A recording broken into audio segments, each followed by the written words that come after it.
Assalamualaikum warahmatullahi wabarakatuh.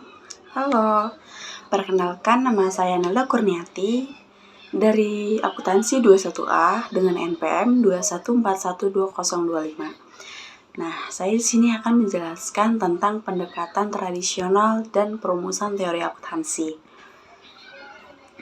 Nah, peran akuntansi. Akuntansi sebagai suatu sistem informasi diharapkan dapat memberikan informasi yang tepat dan akurat, sehingga memungkinkan pengambilan keputusan yang tepat bagi penggunanya, sehingga pengguna dapat mengambil keputusan demi kemajuan perusahaan yang dikelolanya. Informasi akuntansi digunakan oleh pihak internal dan eksternal. Akuntansi membantu pemilik perusahaan dan calon pemilik memahami kesehatan keuangan perusahaan dan prospek perusahaan mereka. Nah, di sini ada tujuan akuntansi di laporan keuangan. Yang pertama, untuk memberikan informasi keuangan yang dapat membantu untuk memperkirakan potensi sebuah perusahaan untuk mendapatkan laba atau keuntungan. Yang kedua, untuk memberikan informasi keuangan yang tepat dan dipercaya mulai dari kewajiban, modal, serta sumber ekonomi. Dan yang ketiga, dapat memberikan informasi yang dapat dipercaya mengenai perubahan-perubahan pada sumber-sumber ekonomi dalam sebuah perusahaan yang muncul dikarenakan adanya kegiatan usaha.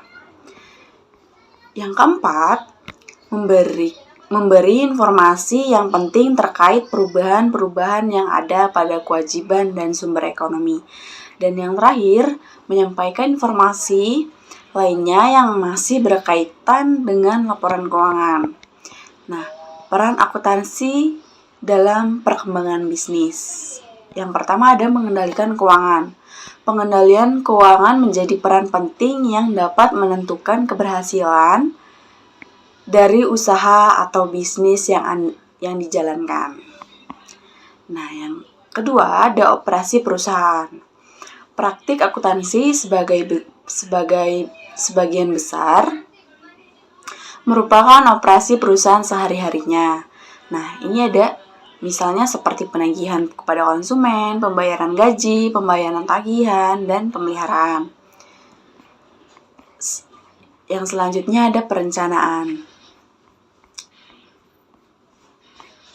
Perencanaan yaitu proses perencanaan merupakan bagian yang penting dari penetapan tujuan dan langkah-langkah pendekatan yang terintegrasi untuk mencapai sebuah tujuan.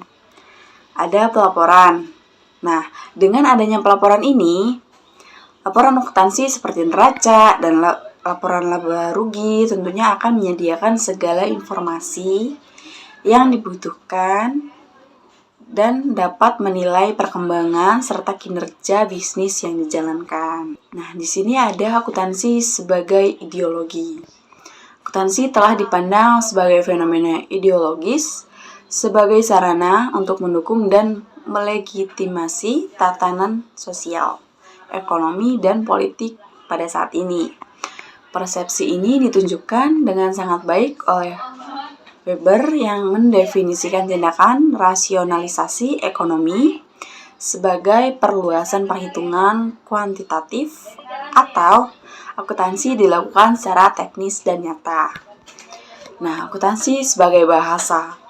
Akuntansi telah dipandang sebagai bahasa bisnis, akuntansi merupakan suatu cara pengkomunikasian informasi tentang bisnis. Persepsi bahwa akuntansi merupakan suatu bahasa juga diakui oleh profesi akuntansi yang mempublikasikan buletin terminologi akuntansi.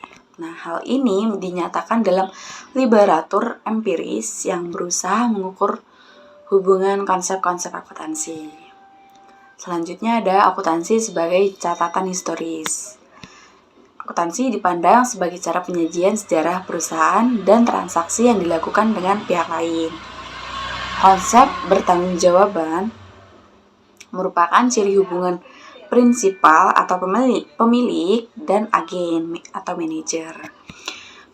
Pengukuran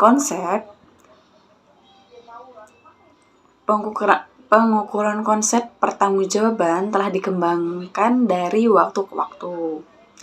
Menyusun tahun periode untuk teori akuntansi yang terbagi menjadi 4 periode, yaitu yang pertama, periode pra-teori, yang kedua, general scientific, yang ketiga, normatif, dan yang keempat, spesifik scientific, yaitu yang pada mana itu sampai saat ini.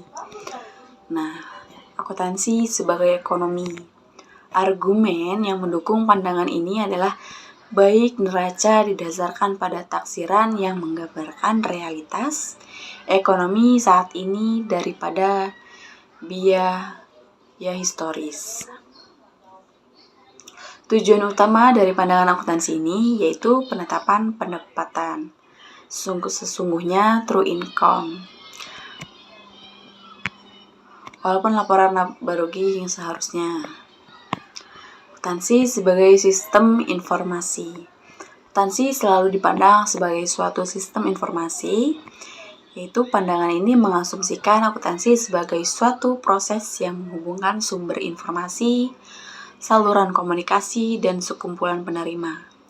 Pandangan tentang akuntansi memberikan manfaat yang baik secara konseptual maupun secara empiris. Akuntansi sebagai komoditas. Akuntansi juga dipandang sebagai suatu komoditas yang merupakan hasil dari suatu aktivitas ekonomi. Pandangan ini muncul disebabkan adanya permintaan informasi khusus. Sebagai sebuah komoditas publik, akuntansi menyediakan dasar ideal yang regulasi yang berdampak pada kebijakan publik dan memantau seluruh bentuk perjanjian antara organisasi dengan lingkungannya. Akuntansi sebagai mitos. Akuntansi dapat dipandang sebagai mitos atau ritual simbolis. Menciptakan mitos merupakan cara mudah memahami dunia ekonomi dan menjelaskan fenomena kompleks. Suatu penggunaan informasi akuntansi menjadi sebuah perilaku manajerial yang tepat.